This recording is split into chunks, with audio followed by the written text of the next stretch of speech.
지금이 어떠한 상황이냐? 조금 전에 우리 최 회장님께서 새 정부가 출범한 이후에 비교적 나아지고 있는 경제 상황, 수출이 7천억 불 되면서 사상 최대가 된다는 몇 가지를 말씀해 주셨습니다. 지금은 좁은 의미에서나 큰 의미에서나 좁은 시기적 관점에서나 큰 시기적 관점에서나 해방 이후의 대한민국의 관점에서나 또는 몇천 년 역사의 관점에서나 다 놓고 볼 때 정책입니까? 상승기입니까? 하강기입니까? 우리는 어디에 있고 우리는 어디에 가고 있는가라는 것 속에서 저는 이야기를 오늘 좀 풀어보고 싶습니다. 현재의 상황을 한마디로 이야기한다면 저는 대세가 회복되고 있다 이렇게 봅니다. 결국 천하의 대세를 보는 것이 중요하지 않습니까? 그래서 저는 제일 처음에 천하의 대세, 대한민국의 대세는 회복되고 있다라는 것부터 시작하려고 합니다. 그러면 먼저 그 대세를 어떻게 볼 것인가 숲부터 한번 보자는 겁니다. 숫자들이 바뀌고 있습니다. 한국 경제의 성장률이 잠재 성장률보다 뚝 떨어져서 잠재 성장률을 1.8, 1.9, 2.0 여러 가지로 봅니다만 1.0까지 떨어졌던 것이 최악이었던 것이 지난 정부 그리고 계엄이 딱 일어났던 시기까지 떨어졌습니다. 그것이 딱 지난 정부의 윤석열 전 대통령이 계엄을 했다가 탄핵이 딱 결정되는 순간부터 올라가기 시작했습니다. 참 놀라운 거죠. 경제가 심린 거죠. 그래서 지난해 연말에 한국은행이라든가 IMF라든가 등등등등등 약간씩의 차이는 있지만 대략 잠재 성장률은 1.9 정도까지 회복이 됐습니다. 잠재 성장률 자체를 어떻게 높일 것인가 이것은 구조개혁에 문제가 있기 때문에 조금 별도의 이야기입니다. 소비자 심리지수는 경제학하는 분들은 여러 가지 지표를 가지고 보더군요. 6가지 지표가 있다고 하는데 제가 그걸 설명드릴 필요는 없을 것 같습니다. 하여간 앞으로 좀 더 살 것 같아. 남들도 더 살 것 같아. 올라가는 상향 곡선을 그리고 있습니다. 코스피가 6천을 돌파했다가 지금 떨어져서 가장 마지막 종가 지난주께 5,781까지 갔다고 하는데 윤석열 정부 때 저희가 2,600선에서 횡보를 했습니다. 그게 3,000, 4,000, 5,000을 갔는데 사실은요. 지난 대선 당시에 제가 지난 총선 때에는 상황실장이었고 지난 대선 때에는 수석 최고위원으로서 집권플랜 본부장이라는 걸 했고 선거 때는 선대위원장을 했는데 전반적인 대선 공약이라든가 프레임을 좀 직접 다듬은 편에 속합니다. 코스피 5천을 우리가 정부를 인계받는데 성공하면 새 정부의 5년 임기 마지막 주 5천에 다가갈 수 있지 않겠는가라고 생각하고 사실은 그런 얘기를 했는데 그때 굉장히 조심스러웠습니다. 4천 이상을 얘기하는 것도 당연히 그랬겠죠. 많은 사람들이 언론 또는 다양한 비판가들이 3천이나 넘어가라 이랬죠. 근데 놀랍게 이게 올라가기 시작했습니다. 심지어 어떤 분들은 정말 새 정부나 대통령을 아끼는 분들이 이렇게 올라가면 큰일 나요. 올라가다 내려가면 어떡해요? 라고 저희에게 애정어린 말씀을 주시는데 저희의 고민은 어떡하라고? 떨어뜨릴 수는 없는 거 아닙니까? 올라갔습니다. 물론 조정의 과정이 있었죠. 그리고 그것이 최근 있는 중동 전쟁 상황을 맞으면서 지금 딱 이 상황에 와 있는 겁니다. 이것과 이것은 연동되죠. 국제 유가가 지금 이렇게 쭉 거의 2배 이상으로 올라간 거죠. 얼마나 오를까? 중동 상황이 얼마나 지속될 것인가? 현재로서는 아무도 정확하게는 알 수가 없습니다. 왜 전쟁이 일어났는가? 누구의 책임인가? 부터 시작해서 언제 끝날 것인가? 누가 끝낼 수 있는 것인가? 유가에 얼마나 영향을 미칠 것인가? 유가 외에 제가 오늘 어떤 기사를 볼까? 비료에는 어떻게 영향을 미치고 농산물 가격에는 어떻게 영향을 미칠 것인가? 특히 한국에는 어떻게 영향을 미칠 것인가? 중국에는 얼마나 영향을 미쳐서 다시 우리에게는 어떻게 영향을 미칠 것인가? 현재로서는 다 판단하기 어렵습니다. 오늘 제가 미국과 스위스 출장에 돌아와서 매주 월요일 날 점심 때 하는 주례보고를 대통령님께 제가 드리는데 오늘 한 2주 만에 그걸 했습니다. 당연히 최근에 경제 상황이 이슈가 됐죠. 걱정이 있고 참으로 비상한 상황이다라고 생각하고 있고 내일 국무회의를 통해서 대통령께서 아마 판단과 그에 기초한 메시지를 국민을 향해서 내실 텐데 전반적으로 저희는 매우 비상하게 보고 있습니다.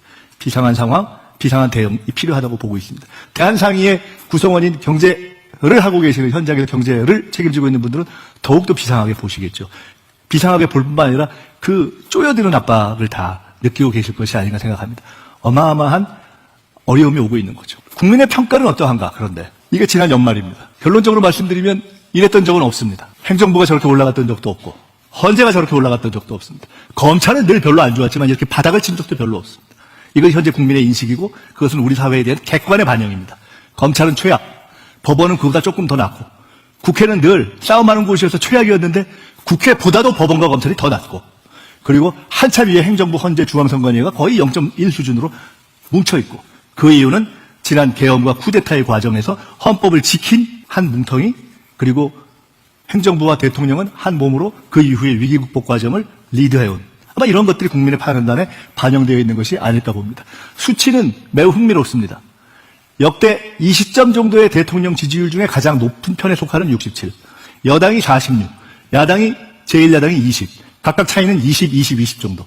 자, 지금까지의 상황을 단순화하면 저는 이렇게 봅니다. 지금까지의 상황은 한편으로는 여러 가지 어려운 상황에서 지난 개업 이후의 상황에서의 대세가 회복되고 있는데 중동전쟁으로 새로운 위기, 고비, 난관이 생긴 거죠. 그 대세는 어떻게 회복됐는가? 여러 가지 조사를 종합해보면 이것은 대통령의 리더십이 견인한 거라고 볼 수 있죠. 위기가 왔고 대세가 흔들릴 뻔했고 나라가 나락으로 갈 뻔했는데 우리가 그것을 살리는 모멘텀을 잡았고 그 이후 지금 300일 이제 곧 바라보고 있는데 그 과정을 대통령의 회복을 가장 앞장서서 이끌었고 국민들이 그것을 인정하고 있고 그것이 수치로 반영되고 있고 경제적 지표로도 반영됐었고 잘 나간다고 생각해서 우리가 아주 기분이 좋았는데 지금 하는 휘청하는 그 상황이 생긴 거죠. 그래서 저는 이 상황을 대세 회복의 새로운 위기가 온 시점이다. 바로 오늘 며칠 전부터 그리고 앞으로 언제까지 갈지 모르는 이 상황이다 이렇게 보고 있습니다. 여기서 대세 회복에 있어서의 이 전체적인 천하의 대세를 좀 쪼개서 보는 것이 필요하다고 봅니다. 이제 아까 처음에 숲을 읽었으니까 나무를 보자는 거죠. 한번 나무들을 쪼개서 보겠습니다. 우리 사회, 국가, 공동체라는 숲의 나무들은 대략 정치, 경제, 외교, 사회, 문화 뭐 이렇게 보는 거 아닙니까? 그런 식의 나무들을 한번 보겠습니다. 다 아실 거예요. 국무회의.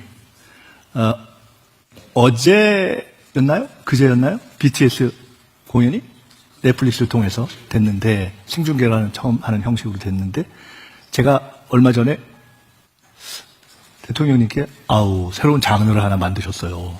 무슨 장르냐고 그래서 이거 넷플릭스 정치 다큐보다 더 재밌는 이게 국무회의 다큐를 생중계 다큐를 만드셨다고. 우리나라 국민들의 대부분이 굉장히 흥미롭게 봤죠. 재밌게 많이 보셨죠? 국무회의가 열리면 오늘의 주제가 뭔지, 오늘은 대통령께서 무슨 말씀을 하시는지, 누구에게 질문하는지, 그 다음에 빼놓을 수 없는 재미, 오늘은 누가 깨지는지. 깨지진 않아도 누가 당황스러운 질문을 받고 어떻게 답변하는지 재밌으시죠? 우린 괴로워요. 저는 그래도 좀 나아요. 대통령이 바로 옆에 있으니까 가급적 눈빛을 안 마주치면 질문을 받는 걸 좀 피할 수도 있는데 근데 순식간에 갑자기 옆을 보시면서 질문할 때가 있습니다. 앞에 앉아있는 분들은 진짜 힘들겠죠. 바로 정면은 정말 힘듭니다. 그분들을 위로해 주셔야 돼요. 법무부 장관 또 뭐 국방부 장관 이런 분들이 있어요. 저 왼쪽 오른쪽에 앉아있는 장관들은 조금 나은데 그러나 역시 왼쪽 오른쪽 돌려서 질문하면 뭐 꼼짝 못합니다. 이것은 왜 재밌을까요? 어떤 의미가 있을까요? 국민적으로는 어떤 의미가 있고 우리 정치에는 어떤 의미가 있고 국제적으로는 어떤 의미가 있을까요? 제가 한번 돌이켜봤습니다. 국무회의라는 게 대한민국에서 언제부터 공개됐지? 제가 확인해봤어요. 어느 때일 것 같으세요? 혹시 현 회장님 어딜 것 같으세요? 김대중 대통령 때 처음 공개를 했답니다. 생중계를 하진 않았어요. 근데 공개를 한 거예요. 원래 국무회의가 이렇게 같은 상황이 아니면 무지무지하게 졸립니다. 왜? 법안 통과 써있는 거 쭉 통과하고 끝나는 거거든요. 대통령 말씀 써준 대로 읽고 국무총리 써준 대로 읽고 쭉 통과하고 끝나는 거예요. 그러니까 사실은 보여주고 말고 할 것도 없어요. 근데 그것을 김대중 대통령 때부터 공개했어요. 그러니까 적어도 관심 있는 사람이 볼 수 있게 된 거예요. 생중계는 안 했지만. 그리고 그때 토론이 도입됐겠죠. 근데 여기에 생중계라는 요소가 도입되면서 이재명 대통령께서 가장 평상시에 많이 하는 이야기는 결국 정치는 국민이 합니다. 국민이 실제로 주인이자 국무회의 장에 들어와 버린 거예요. 딴 생각하고 있는 장관보다도 진지하게 주제를 공부해서 뚫어지게 쳐다보고 그 이후에 다시 생각해 본다면 그 국민이 해당 분야의 주제에 대해서 더 알 수도 있는 상황이 만들어졌고 그리고 거기에 관심 있는 국민이 다음에 어떤 주제를 한다는데 이걸 꼭 좀 물어봤으면 좋겠다고 해서 SNS에 올리면 대통령이 직접 혹은 비서실의 누군가 그 SNS를 보고 이 질문을 하면 좋으실 것 같은데요? 하면 바로 현장에서 묻는 이런 방식으로의 변화가 생긴 거죠. 세계적으로 있는가? 없다고 봐야죠. 이것의 의미는 한편으로는 그냥 복잡한 걸 떠나서 정치의 또는 국정의 중심이 국민이라는 걸 알리고 선언한다는 원칙적 의미가 있고 그리고 거기에 참여하는 실제로 공복들로 하여금 긴장하게 하는 의미가 있고 그리고 실제로 사안을 다루다 보면 잘 모르겠는 것들이 있어요. 장관들도. 그런 사안들을 공개해서 토론의 기초로 삼는 면이 있다 저는 이렇게 생각합니다. 더 중요한 것은 무엇인가? 이것의 힘으로 여기까지 간다. 저는 이렇게 봅니다. 한국의 민주주의, 광화문에서 만들어지고 K민주주의라고 표현되는 것은 결국 AI 민주주의, 글로벌 민주주의를 선도하는 데까지 간다 이렇게 봅니다. 얼마 전에 노벨 평화상을 대한민국 시민들, 국민들이 수여하도록 추천한다 하는 기사가 있었습니다. 나중에 노벨상위원회가 어떻게 언제 결정할지는 모릅니다만 정확하게 사실을 반영한 거죠. 대한민국 국민들이 민주주의를 지켜냈고 그 지켜낸 민주주의는 멀리 보면 홍익인간의 전통으로부터 조금 더 가까이 보면 3.1운동으로부터 조금 더 근대와 현대로 오면 80년에 주먹밥을 나누면서 맨주먹으로 폭력과 총칼에 저항했던 광주를 이어서 부마 이렇게 쭉 오다가 육식, 촛불 그리고 응원봉까지 온 거죠. 그러한 것들의 기초에서 K민주주의라는 것이 만들어진, 제가 계엄 직후에 외신 기자들을 여러 번 만났는데 처음엔 어떻게 한국이라는 나라에서 계엄이 일어나는 거가 너무 놀랐고 그 다음에 오는 취재는 어떻게 한국 국민들은 이 상황에서 이렇게 하냐고, 어떻게 시위를 하면서 노래를 하고 응원봉을 들 수가 있냐고, 더 놀랍다고. 그래서 K민주주의라고 세계는 부른 거죠. 그 바탕의 저력에는 시민들이 있는 것인데 이재명 정부는 이 방향이 어디로 가야 한다라고 생각하냐면 AI 시대에 새로운 수기민주주의가 요구되는 시대가 세계적으로 오고 있는데 대한민국이 그것을 선도할 가장 좋은 조건에 있다고 생각해 왔습니다. 오늘 생각하는 것이 아니라 지난 대선을 하기 전부터 생각해 왔습니다. 대통령도 그렇게 생각하셨고 저도 그렇게 생각했고 그래서 우리는 AI 국가전략위원회를 대통령실에 두었는데 그 산하에 법으로 AI 민주주의 분과까지 두었고 AI 민주주의 문제를 고민하고 있고 이번에 저희가 유치한 글로벌 AI 허브의 매우 중요한 내용 하나는 AI의 테크놀로지 기술, 또 하나는 AI 룰 앤 에틱스 규준과 함께 그것에 기초한 AI 민주주의, 전 세계가 고민하는 그 문제가 될 것이고 그 문제를 한국이 선도하는 입장에 서야 한다라고 생각하고 있는 겁니다. 이렇게 가고 있는 겁니다. 정치는. 외교는 이렇게 펼쳐지고 있습니다. 저는 가끔 이런 이야기를 합니다. 제가 아마 우리 최 회장님 기억하실지 모르겠는데 에이펙을 우리가 성공적으로 했잖아요. 그리고 이번 에이펙의 성공에는 사실은 잘했다고 해서 대통령님도 칭찬받고 대통령님은 저를 칭찬해 주시고 저는 우리 공직자들을 칭찬하고 또 경주 시민들께도 감사를 드렸지만 빠진 게 하나 있습니다. 대한상의가 정말 애써주셨거든요. 그래서 오늘 이 자리에 우리 최태원 회장님을 비롯한 대한상의의 모든 구성원 여러분께 감사의 박수를 청합니다. 엄청나게 헌신적으로 해주셨고 그 바탕으로 에이펙이 성공한 거죠. 근데 그때 에이펙을 처음에 그 정도까지는 잘하자라는 열정이 좀 덜 모였던 거 아닌가 싶을 때 제가 처음에 경주 처음 갔을 때 대한상의에 준비하는 분들 자리에서 초격차 에이펙을 만들자고 한번 말씀을 드린 적이 있었어요. 뭔 총리가 공무원이 뭘 저렇게 열정적으로 얘기해 라고 하는 분들이 있었음을 나중에 들었습니다. 그때 제가 이런 얘기를 했던 기억이 있습니다. 우리는 식민지만 해봐서 제국적 관점이 없다. 제국적 관점을 가져야 한다. 남의 나라를 침범하는 식의 제국적 관점을 가지자는 것이 아니라 우리도 선도하고 세계를 리드할 수 있다는 의미에서의 평화적이고 동등한 국제 질서를 가진 그런 세계를 한국이 새로 창조하고 그런 어젠다를 제시하고 선도한다는 그런 관점을 가져야 하고 가능하고 그런 것을 보여줄 수 있는 최초의 장으로 초격차 에이펙을 만들자라고 이야기하면서 제가 제국적 관점이라는 얘기를 했고 저는 실제로 그런 생각을 하는 사람인데 그동안의 한국 외교가 주로 강한 나라들의 입장을 존중할 수밖에 없고 지금도 그렇지만 그리고 한국이 제시하는 정치적 어젠다가 주로 한반도의 평화 남북관계에 국한되어 있고 우리가 무언가를 새롭게 제시할 수 없는 그러한 상황이었습니다. 변한 겁니다. 꼭 새 정부가 잘해서 이재명 대통령이 잘해서 말은 아니라 여러 가지가 합의들어서 저는 변하는 시점에 있다고 봅니다. 어떤 분들이 저게 이렇게 질문합니다. 아니 이재명 대통령은 유학파도 아니고 유학 방해진 거 다 아시잖아요. 외교통도 아니고 아시잖아요. 국회에서 외통일을 오래 하신 것도 아니고 2년 하셨어요. 근데 어떻게 대통령 지지도 조사하면 지금 인기가 괜찮잖아요. 근데 그걸 다시 물어봐요. 다음 주에. 근데 왜 좋아하세요? 물어보면 외교를 잘한다가 1번입니다. 그냥 외교를 잘한다는 것이 아니라 국민들이 외교라는 것에 포함되어 있는 여러 가지 국제적 어려움을 헤쳐나가고 있다라고 평가하는 거겠죠. 근데 어쨌든 외교를 잘한다는 거예요. 이상하잖아요. 저는 잘하실 거라고 봤어요. 같이 준비를 하면서 대통령이 통상의 야당 대표들이 별로 신경 쓰지 않는 일, 매주 한국에 와 있는 각국의 대사들을 계속 접견하면서 쭉 대화하고 이슈를 이렇게 점검해가는 일을 하시는 걸 보면서 저 대표께서 준비하시는구나 이렇게 생각했어요. 그 준비의 축적이 이런 것을 만든 겁니다. 쉽지 않습니다. 제가 아는 어떤 기업인이 중앙아시아의 어떤 나라에 가서 그 나라의 어떤 강력한 지도자를 만났는데 그 강력한 지도자에게 이것을 선물했더니 그 강력한 지도자의 첫 반응이 이게 트럼프 대통령한테 줬던 바로 그 금고 아니냐고 어마어마하게 유명해진 거예요. 결론은 어떻게 됐느냐? 원래 그 양반이 수주할 찬스가 아니었는데 수주가 됐다는 거예요. 놀라운 거죠. 이런 외교를 했어요. 시진핑 주석과는 샤오미를 미리 대통령이 문제 제기해서 이거를 자 개통하자고 해서 갖고 간 거 아닙니까? 다카이치 총리, 룰라. 외교라는 것이 가지고 있는 기본적인 역지사지의 배려와 상대에 대한 존중을 우리 국민들이 볼 때나 개개인이 볼 때 자존심 상하지 않게 표현해내는, 그러면서 대한민국이라는 어려운 지정학적 입지에 처해 있는 나라가 마치 돌고래처럼 지혜롭게 헤쳐나갈 수 있는 기본은 만들어낸 것이 아닌가. 어떻게 생각하십니까? 그러면서 제가 말씀드렸던 과거에보다 당당해졌고 과거에 없었던 요소인 선도라는 요소가 생긴 겁니다. 아젠다를 선도하는 게 생긴 거예요. 없었던 일입니다. 한반도 평화나 남북관계 외에 아젠다를 선도해본 일은 드뭅니다. 국제질서에서. 글로벌 바이오 허브라는 것을 코로나 때 유치한 적이 있습니다. K방역을 잘해서. 최초입니다. 이번에 글로벌 AI 허브라는 AI 협력이라는 걸 제시했습니다.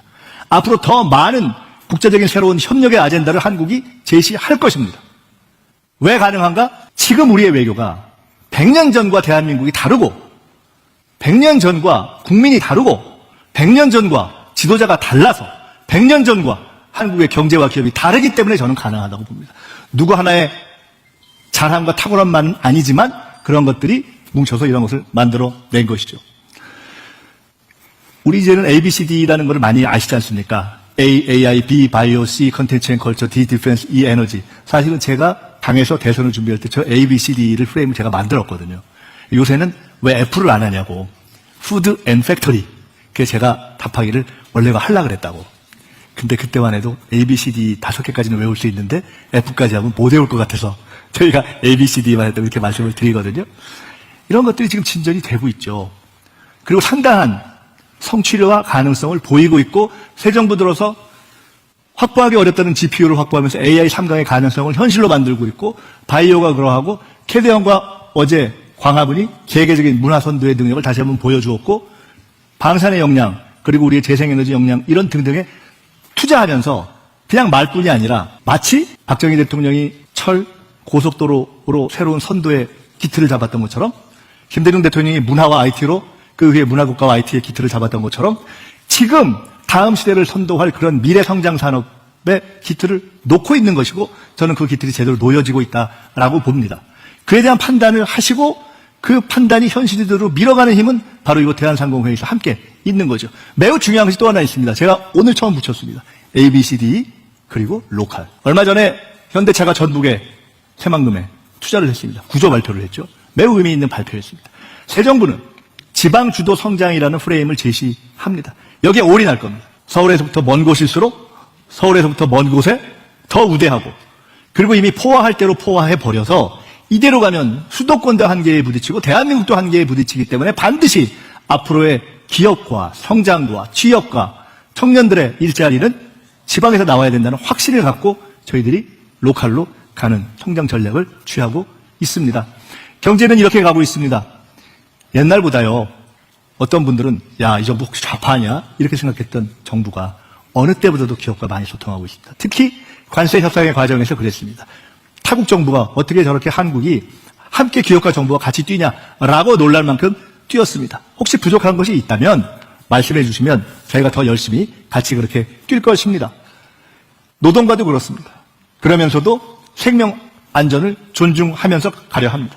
이제는 제가 외국에 유학 갔을 때, 미국 유학 갔을 때 비즈니스 가버먼트 릴레이션십, 기업과 정부의 관계라는 수업을 들었는데 한 20년 전입니다. 왜 그런 수업을 하는지 몰랐습니다. 요새 저는 생각합니다. 그것이야말로 경제 선진화의 최대의 척도다. 이제는 기업과 정부의 관계가 아주 투명하고 소통하는 관계로 그러면서도 노동을 존중하는 관계로 가야 한다고 생각하면서 가고 있습니다. 평화입니다. 웜을 풍선 날라 다녔잖아요. 그래서 확성기를 했잖아요. 어느 순간 끝나버렸습니다. 언제? 계엄이 국민들에 의해서 진압된 날부터.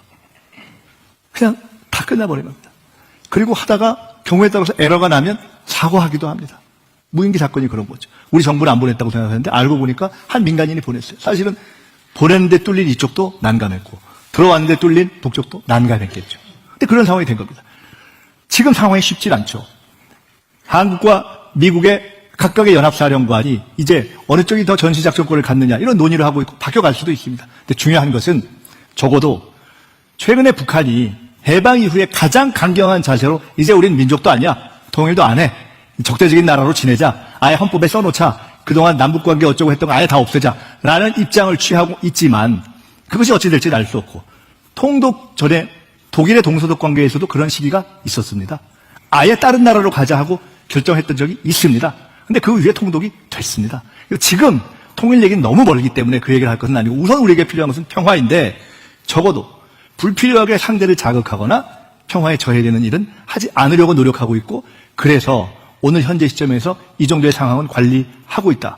더 강경하게, 더 긴장을 격화시키는 방향으로 가는 것이 옳겠습니까? 한미관계 제가 0점 이동이라는 표현을 많이 씁니다. 세상은 결국 시기가 변하면 0점을 이동해야 된다고 봅니다. 이렇게 바라보던 0점, 표적이 바뀌면 0점을 바꿔야죠. 한미관계도 0점이 이동하고 있습니다. 왜 오늘 관세 협상을 하는 상황이 펼쳐졌느냐? 전 이렇게 봅니다. FTA를 할 때 많은 분들이 걱정했습니다. 아, FTA 10년 후면 한국이 완전히 그냥 손해만 보겠구나. 다 걱정했습니다. 모두가. 진보든 보수든. 결과는 수치로 최소한 손해는 보지 않은 정도로 한 겁니다. 잘해서. 그러고 보니 미국이 여러 가지 어려워져서 야, 이 손해본 거, 너네만 이익 본 거 아니야? 라고 하면서 이거를 바꾸는 거죠. 물론 한국만을 상대로 한 건 아닙니다. 관세 협상을 하고 있는 거죠. 그 관세 협상을 통해서 이 이익의 불균형 상태를 또 바꾸려고 하겠죠. 지금 우리는 어려운 협상을 하고 있습니다. 저는 생각합니다. FTA 10년 후, FTA 당시에 생각했던 많은 사람들의 예상을 바꾸는 결과가 나왔습니다. 오늘 한미 관세 협상을 하고 있는데 10년 후 어떻게 될 것인가? 아무도 알 수 없지만 우리의 목표는 FTA 10년 후에 그랬던 것처럼 한미 관세 협상 10년 후에 다시 우리가 그럼에도 불구하고 최소한 지지 않는, 최소한 손해보지 않는 상황을 만들어 내는 것을 목표로 뛰어야 되고 저는 결국 그렇게 갈 것이다 이렇게 확신합니다. 원칙이 있었습니다. 센 상대와 협상을 하는 건 어렵죠. 몇 가지 원칙을 지켰습니다. 상업적 합리성, 쉽게 얘기하면 돈 되는 것만 한다. 돈 안 되는 걸 무조건 할 수는 없다. 아무리 센 상대와 하더라도. 두 번째, 국익을 고수한다. 대통령이 확고하게 지켰던 원칙입니다. 세 번째, 마스가. 마스가는 뭐냐? 이 어려운 협상에서 우리가 잘하고 미국이 필요로 하고 근데 미국은 없어서 그것이 이른바 협상의 레버리지, 지렛대, 가장 강력한 카드가 될 수 있는 걸 잘 써서 비교적 다른 걸 유지한 거죠. 그게 쉽입니다. 그거를 카드로 해야 한다는 논의하는 과정에 저도 초반에 공교롭게 아주 우연히 어떤 분을 소개받아서 이렇게 하면 어때요? 라고 생각했던 기억이 납니다. 제가 이번에 미국 가서 한국의 지상사, 대기업의 대표들과 저녁에 간담회를 하면서 그 밑에 있는 아이디어를 얻었습니다. 기왕 시작한 마스가. 대통령께서 지난번 관세 협상 끝난 후에 국민들께 보고할 때 이렇게 표현했습니다. 국력을 키워야 한다는 걸 깨달았다. 그게 쉽게 얘기하면 정말 피눈물을 흘렸는데 다음엔 더 밀리지 않아야지. 그거 아니겠습니까? 배가 있어서 그나마 덜 밀린 거 아닙니까? 그러면 어떻게 해야 됩니까? 앞으로는 각국 도생의 현실에서 미국뿐 아니라 많은 강한 나라들과 많은 다양한 아젠다를 가지고 많은 다양한 현장에서 많은 다양한 협상을 해야 할 때 우리가 밀리지 않으려면 우리가 가지고 있는 강력한 무기를 배뿐만 아니라 여러 개 가지고 있어야 한다. 그래야 한국이 자존심을 지키고 경제적 이익을 지킬 수 있다. 그게 맞는 거 아니겠습니까? 그것을 하기 위해서 저는 우리에게 더 많은 마스가가 필요하다고 보고 할 수 있다고 봅니다. 다행히 우리의 기업들이 그것을 하고 있습니다. 쉽, 배, 스틸, 철, 세미컨덕터, 반도체, 스마트카, 차, 시큐리티 방산, SMR 원전, 서플라이 체인에 이르기까지 어떻게 하다 보니까 이게 S가 다 되더라고요. 말 되잖아요? 이외에도 있겠지만 제가 드리고 싶은 말씀은 이렇게 우리가 전략적 강점을 강화해 가야 한다. 자, 이제 거의 마칠 때가 돼가는 것 같습니다. 저희는 지난 대선 이후에 새 정부가 시작했고 국민들께서 도와줘서 대선 때 표를 받은 것보다 현재는 대통령의 지지도가 높아서 그리고 그 지지라는 것은 그냥 우리가 권력을 누리기 위해서가 아니라 국민이 원하는 일을 할 수 있는 권한을 행사하기 위해서 정치를 잘해야 될 것 아니겠습니까?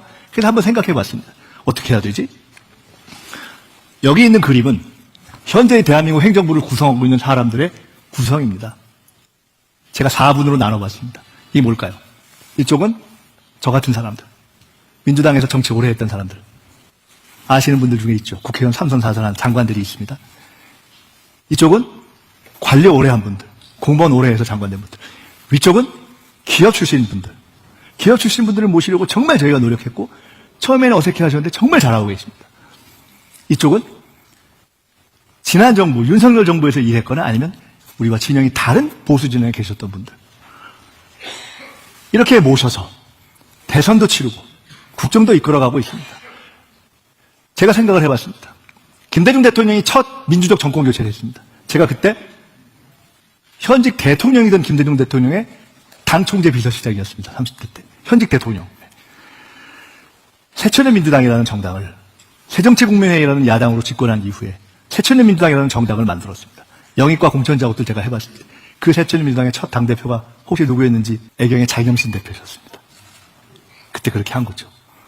다양한 분야의 분들을 모셨습니다. 개혁의 원칙을 지키면서 합리적 중도 보수까지 함께 한 거죠. 비교적 국정이 안정됐고 남북관계도 풀었고 다양한 민생 개혁도 했고 그리고 결국은 재집권까지 했습니다. 지난 대선 20년이 지나서 대통령께서 중도 보수라는 말씀을 하셨습니다. 함께 했습니다. 이렇게 이어지고 있습니다. 저는 결국 이것은 일종의 중도 실용의 신민주 노선, 뉴 디마크라트라고 이어지고 있고 이어질 것이다 이렇게 봅니다. 요새 뭐 정치권에서 여러 가지 얘기가 많습니다. 뭐 이렇게 나눠보기도 하고 저렇게 나눠보기도 하는데 미국에서 레이건 정권 이후에 집권에 실패하고 오랫동안 좌표를 모색하던 민주당이 클린턴 고어팀이 그때 만들었던 노선 중도를 끌어안고 센츄리시즘이라고도 하면서 민주당의 가치를 공화당의 방법과 어젠다까지 끌어안으면서 했던 뉴 디마크라트 노선이 결국 그 이후에 민주당. 저희는 한국에서 비교적 상대적인 민주개혁 진보의 입장을 취하고 있는 정당이고 정치 세력이고 또 정권이고 정부이기 때문에 어떻게 할 것인가를 고민하면서 저는 아마도 이것이 현실에 맞고 승리해 왔고 성공했고 앞으로도 성공하고 아마 우리 국민 대다수와 교감할 수 있는 그런 방향이다 이렇게 생각하고 있고 그것이 내란 극복 후에 새로운 상황에서의 민주주의의 기초가 될 것이다 이렇게 봅니다. 대통령께서는 현재 이 방향으로 우리가 새 정부를 만들었고 지금도 가고 있고 앞으로도 그 방향으로 갈 것이다. 저는 그렇게 생각합니다. 여러분 대략 맞는 것 같습니까? 이제 마무리할 때가 됐습니다. 제가 처음에 우리에겐 사명이 있다고 했습니다. 제가 그냥 괜히 국뽕 이런 거 얘기하려는 게 아닙니다. 괜히 없는데 얘기하는 게 국뽕이죠. 그러나 객관적으로 존재하는 자기의 역량과 자기의 운명, 자기가 해야 할 일을 명확히 인식하는 것, 그것은 소명 내지는 사명이라고 합니다. 저는 한국에게 그러한 사명의 때가 왔다고 봅니다. 광화문이 남산과 어우러지고 전 세계의 문화공간이 되었습니다. 타임스퀘어나 또는 루브르 앞에서 가능했던 일입니다. 수천만이 그것을 보았습니다. 글로벌 AI 허브라는 세계가 가장 고민하고 최첨단의 아젠다를 바로 한국의 서울에서 논의하자는 제안을 하고 세계가 동의할 수밖에 없는 상황이 만들어지고 세계의 주요한 리더들이 인정하는 상황이 만들어져서 시작되고 있습니다. 시작은 미미할지 모르지만 결과는 참대할 것입니다. 바이오 또한 그렇습니다.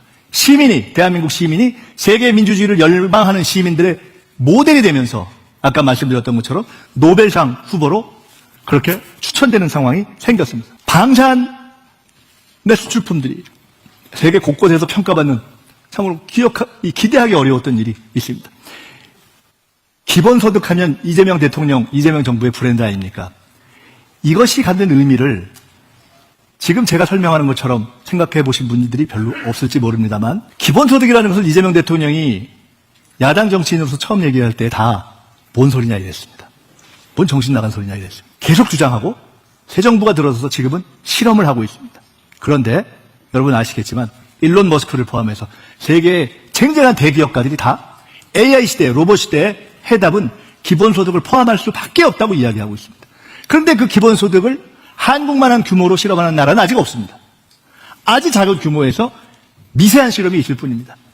저는 한국이 세계를 선도했던 정책 경험이 많지 않다고 보는데 새마을운동이 그중에 하나였습니다. 새마을운동이 정책으로 세계를 선도했던 케이스입니다. K방향이 그렇습니다. 그리고 AI와 관련한 그리고 현재 우리가 하고 있는 많은 것들이 그렇게 될 것이고 문화정책이 그렇게 될 것인데 아마 저는 이 기본소득의 영역이 새로운 AI 시대에 우리가 전 세계의 새로운 정책을 선도하는 또 하나의 아이템이 될 것이다 이렇게 봅니다. 매우 흥미롭게도 올해 유네스코가 김구 탄생 150주년으로 지정했습니다. 올해를. 유네스코는 문화를 다루는 기구입니다. 김구 선생은 제국주의적 관점을 가지고 있는 분들에서는 테러리스트라고 평가된 분입니다. 평생을 무장 독립투쟁을 한 분입니다. 근데 그분이 해방 후에 꿈꾸던 나라가 경제대국, 강성대국, 군사강국이 아니라 문화국가, 가장 아름다운 나라를 꿈꿨다는 것은 우리가 알고 있지만 놀라운 것은 우리도 그것을 평가하지 못했는데 세계의 문화유산을 깊이 생각한 유네스코가 원래 정치인을 평가하거나 시상하지 않는답니다. 김구 선생을 정치인으로 평가한 것이 아닙니다. 문화국가라는 비전을 가진 비전가 이상의 힘을 평가한 것입니다. 놀라운 것이죠. 이런 힘들의 기초에서 우리 대통령은 이제 국제 무대에 나가서 활동을 하고 있습니다. 그래서 저는 얼마 전에 이런 생각을 해봤습니다. 문득 든 생각입니다. 우리 어릴 때 많이 들었던 얘기 있잖아요. 인도의 시성 타고르. 저는 사실 이게 인도말로 썼는지 영어로 썼는지 사실 확인해 보진 못했어요. 근데 그냥 한번 찾아봤어요. 영어로 이렇게 돼 있더라고. 그리고 한글로는 이렇게 번역되어 있습니다. 일찍이 아시아의 황금 시기에 빛나던 등불의 하나인 코리아, 그 등불이 다시 한번 켜지는 날에 너는 동방의 밝은 빛이 되리라. 이것이 1929년 딱 100년 전에 쓰여진 시입니다. 그때 한국은 어땠습니까? 해방도 되지 않았던 나라, 가난과 압제에 찌들어 있는 나라인데 저는 아마도 타고르 정도 되는 시인이라면 그 역사적 통찰과 영감 속에 무언가 왔을 수 있다고 봅니다. 그 영감의 통찰이 그 고통받던 조선의 백성들에게 언젠가 당신들의 나라가 세계를 빛나게 할 수 있다라고 쓴 것인데 저는 광화문을 빛나게 한 등불들이 켜지는 바로 지금 대한민국이 세계를 비추는 밝은 빛이 되고 있다. 이쯤 되면 국방 아니어도 박수 쳐야 되잖아요. 마치겠습니다. 그래서 제가 제목을 이렇게 잡은 겁니다. 우리에게는 저는 사명이 있다고 확신합니다. 저는 대한민국 국민이 노벨평화상을 받을 자격이 있다고 확신하는 사람입니다. 이 정부의 대통령은 쿠데타가 성공했다면 죽을 사람이었습니다. 이 정부의 총리도 마찬가지였습니다. 살았습니다. 국민의 힘으로 살았고 그리고 저희는 새로운 세상을 만들어가고 있습니다. 저희들만의 힘이 아니라 국민과 함께 만들어가고 있고 그것은 우리 대한민국의 사명과 대한국민의 사명을 함께 실현해가는 과정이 될 것이라고 확신합니다. 우리는 정치, 경제, 사회, 문화 모든 면에서 우리의 사명을 실현해가고 있고 5년 후를 상상해 보십시오. 10년 후를 상상해 보십시오. 이 기조를 우리가 쭉 밀고 나간다면 5년 후에 한국이 AI 경쟁의 무대에서 어느 정도 위상을 점할지 바이오 경쟁의 무대에서 어느 정도 위상을 점할지 한국의 문화가 단순한 국수주의가 아니라 전 세계의 새로운 평등의 문화를 제시하면서 얼마나 놀라운 다양성의 문화를 전파할지 그 속에 얼마나 놀라운 아리랑의 선율을 심어낼지 다 이제는 우리가 추격자가 아니라 실제 우리가 하는 것이 역사가 되고 우리가 만드는 것이 기록이 되는 그런 세상이 돼버린 것이다. 그래서 국민도 정치도 기업도 꿈과 사명이 있고 언제는 대한민국에서 경제, 정치, 뭐를 1류, 2류, 3류, 4류 나눴던 그런 시기도 있었고 또 어떤 때는 국민들을 무슨 ABC로 나누기도 하고 하지만 분명한 것은 이제는 그것이 아니라 국민도 기업도 정부도 다 함께 힘을 모으고 실용과 민주의 길, 개혁과 중도 통합의 길 그런 길로 가면 우리는 우리의 소명을 다할 수 있고 대통령님과 저를 포함한 정부와 내각은 최선을 다해서 그 길로 가도록 뛸 것이다. 이렇게 말씀드리면서 15번째 서울 국정설명회를 일단 시작의 말씀을 마칠까 합니다. 고맙습니다.